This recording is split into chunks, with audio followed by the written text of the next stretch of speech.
नमस्कार हिंदुस्तान। दोस्तों, international business में, एक्सपोर्ट के बिजनेस में ये क्वेश्चन सबसे बड़ा होता है कि सर हमने बायर के साथ में बात करने का प्रयास तो बहुत किया लेकिन ऑर्डर कंफर्म नहीं हुआ।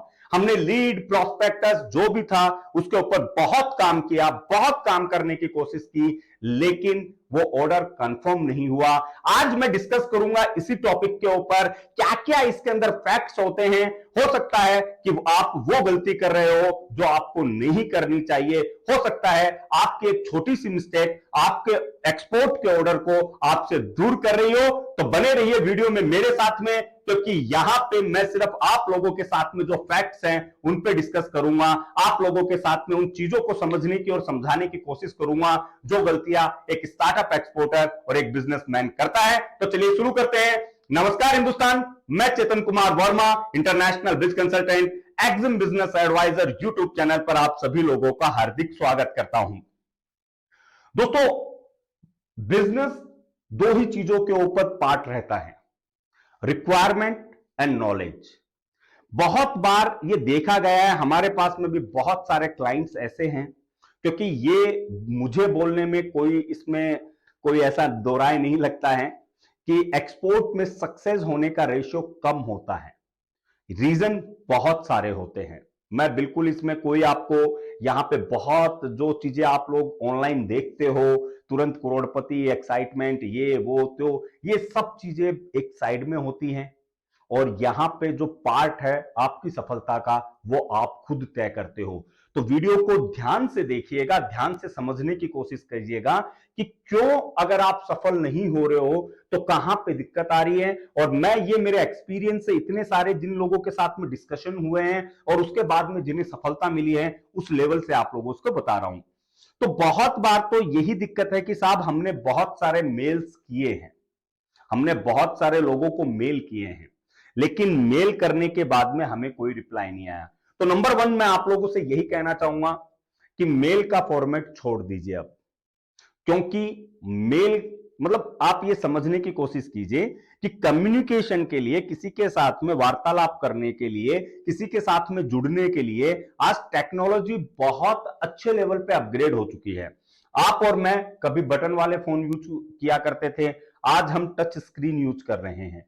इवन आप यहां पे देखोगे तो इसमें भी टच स्क्रीन आ चुका है। यानी हम खुद को अपग्रेड, हम हमारे सिस्टम को, हमारे रिसोर्सेज को अपग्रेड करने की कोशिश कर रहे हैं, कर भी चुके हैं, लेकिन जो हमारा प्रोसेस सिस्टम है उसके ऊपर हम लोग काम नहीं कर रहे हैं।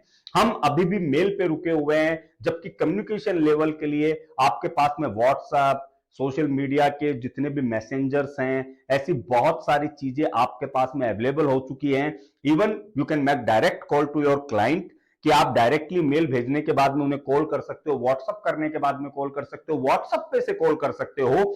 ये एक डायरेक्ट इंटीमेशन होता है एक आदमी के लिए। लेकिन बात क्या करोगे?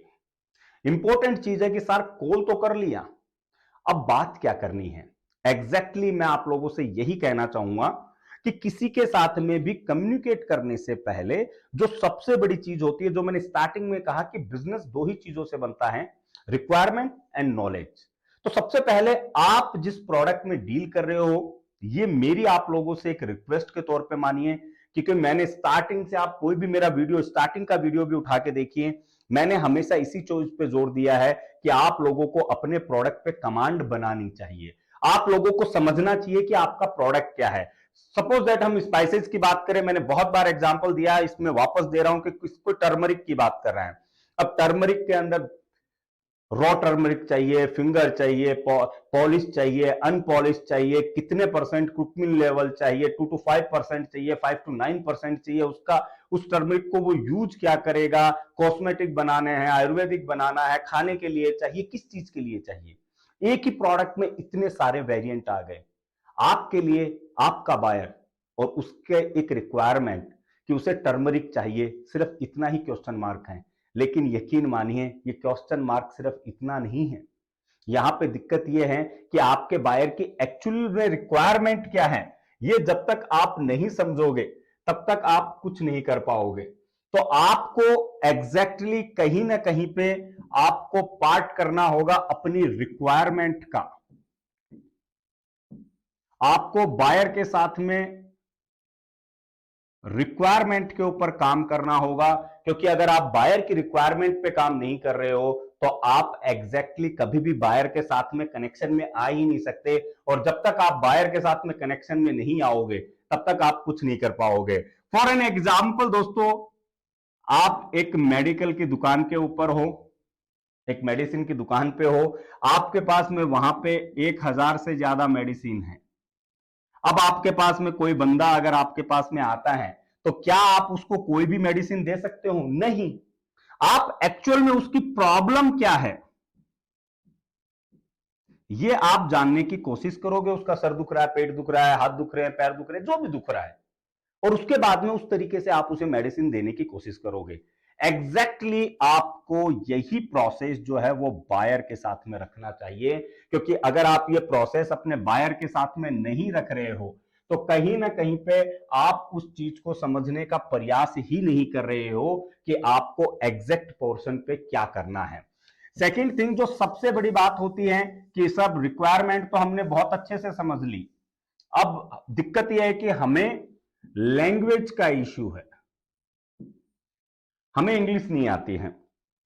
मेरा मानना है कि रिक्वायरमेंट समझने के लिए इंग्लिश की जरूरत नहीं है।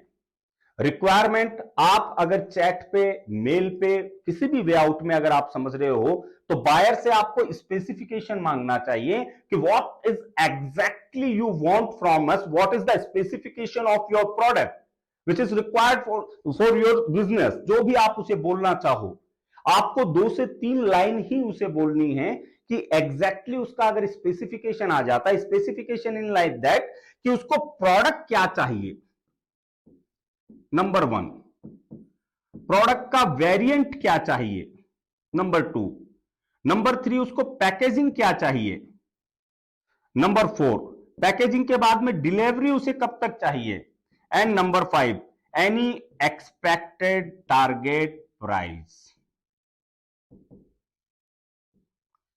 1 2 3 4 5 ये 5 चीजें एग्जैक्टली आप अपने बायर से पूछने की कोशिश कीजिए, ताकि बायर आपके साथ में एक बेटर तरीके से कनेक्शन में आ पाए, आप एक्चुअल में बायर की नीड को समझ पाए और उस नीड के अकॉर्डिंग काम कर पाए। क्योंकि मैंने बहुत बार देखा है, प्रोडक्ट का पता चला, वेरिएंट का पता नहीं है, पैकेजिंग के लिए वो दूसरों के पास में घूम रहा है, यार इस कंट्री में कैसी पैकेजिंग चलती है, इसके बाद में डिलीवरी का कोई पता नहीं है, सिर्फ रिक्वायरमेंट आई है, उसके ऊपर काम हो रहा है, टारगेट प्राइस का कुछ नहीं पता है। आप बताइए, सिर्फ प्रोडक्ट के नाम पे आप कब तक भागोगे?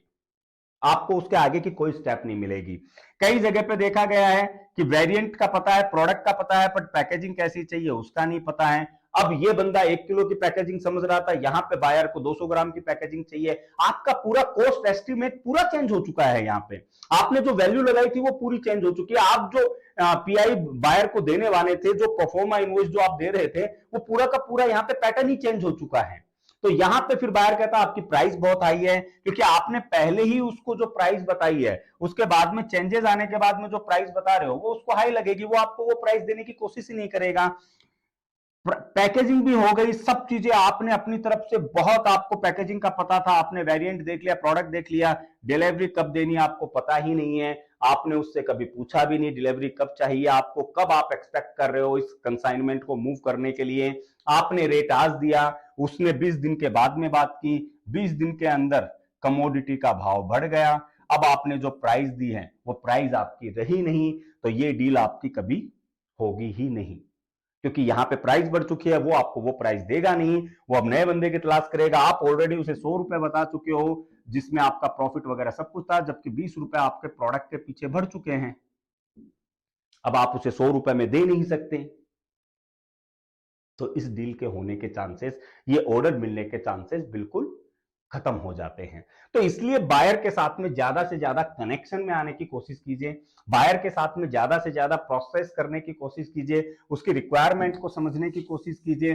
और एक चीज जो है कि हर आदमी आपका बायर नहीं हो सकता, इस चीज को समझने की कोशिश कीजिए। आप लोगों के पास में भी इंश्योरेंस एजेंट्स के कॉल आते होंगे, क्या आप सारे इंश्योरेंस एजेंट से इंश्योरेंस करवाते हो? नहीं। जिसकी बात आपको समझ में आती है, जो जो आपको लगता है, जो अश्योर्ड लगता है कि यार ये सही कह रहा है, उसके पास में से आप इंश्योरेंस करवाते हो।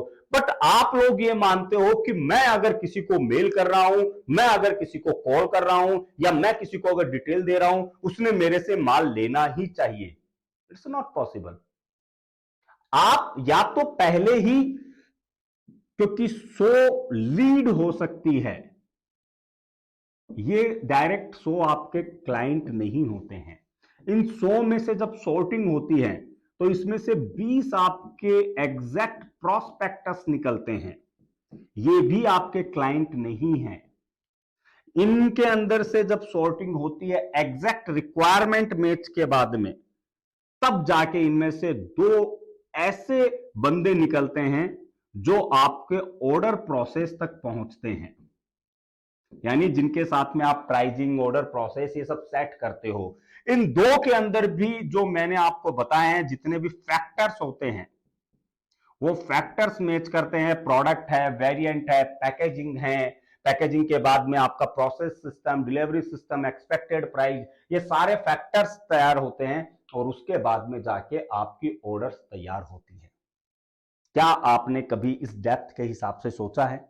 क्योंकि हमारे यहां पे तो एक ही चीज मानी जाती है, एक ऑर्डर मिल जाए, एक ऑर्डर मिल जाए, एक ऑर्डर मिल जाए, और लास्ट में जो स्टार्टअप होते हैं वो कुछ कमीशन एजेंट वगैरह के चक्कर में फंसते हैं, जो क्रेडिट पॉलिसी का पार्ट बन जाते हैं।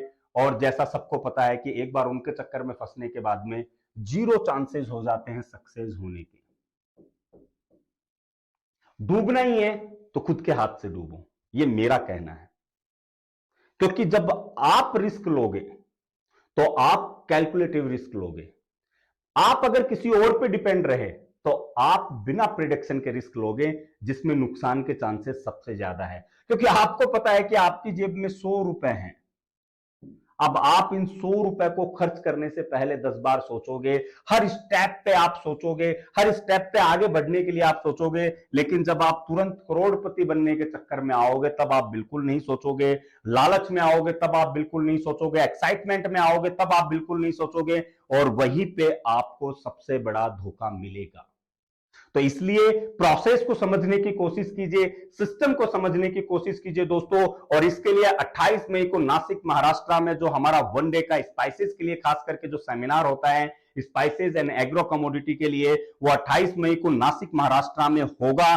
तो अगर आप पूरे सिस्टम को फिजिकली समझना चाहते हो, सारे प्रोसेस सिस्टम को समझना चाहते हो, कैसे आपको इंटरनेशनल मार्केट में एंटर करना चाहिए, किस तरीके से आपको अपने एंट्री बैरियर हटाने चाहिए, किस तरीके से बिना मैन्युफैक्चरिंग के आप अपने प्रोडक्ट को इंटरनेशनल मार्केट में लेके जा सकते हो, डिस्क्रिप्शन में लिंक है, आपको नंबर भी दिख रहे होंगे, इस नंबर पे कॉल करके अपनी सीट बुक करवा लीजिएगा। महीने में एक ही बार 1 डे का ये सेमिनार होता है, और ये वैसे भी कुछ स्पेशल है क्योंकि लास्ट ईयर मई के अंदर मैंने इसे स्टार्ट किया था, और अब तक कई सक्सेसफुल ब्रांड जो है स्टार्टअप के वो लॉन्च करवा चुके हैं डोमेस्टिक और इंटरनेशनल के अंदर।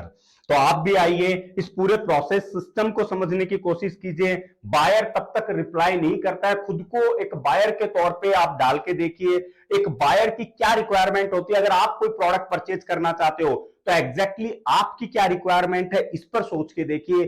आपकी जो रिक्वायरमेंट होती है, आपके जो क्वेश्चंस होते हैं, उन क्वेश्चंस की सीट बनाइए, उनके जवाब तैयार रखिए, और वही सवाल, वही जवाब आपको अपने बायर से करने हैं। नेक्स्ट वीडियो के अंदर हम और डेप्थ में जाएंगे कि एक बायर क्या क्या चाहता है, किस तरीके से क्या लिस्ट आप लोगों को बनानी चाहिए बायर के लिए, और किस तरीके से आप बायर को एक नेटवर्क में क्रिएट कर सकते हो। क्योंकि नेटवर्क क्या होता है, बायर नेटवर्क क्या होता है, ये हम नेक्स्ट वीडियो के अंदर कवर करने की कोशिश करेंगे। अगर आप एक्साइटेड हो बायर नेटवर्क के बारे में जानने के लिए, अगर आप एक्साइटेड हो कि किस तरीके से आपके ऑर्डर कंफर्म हो सकते हैं, तो कमेंट कीजिएगा, yes I want to no.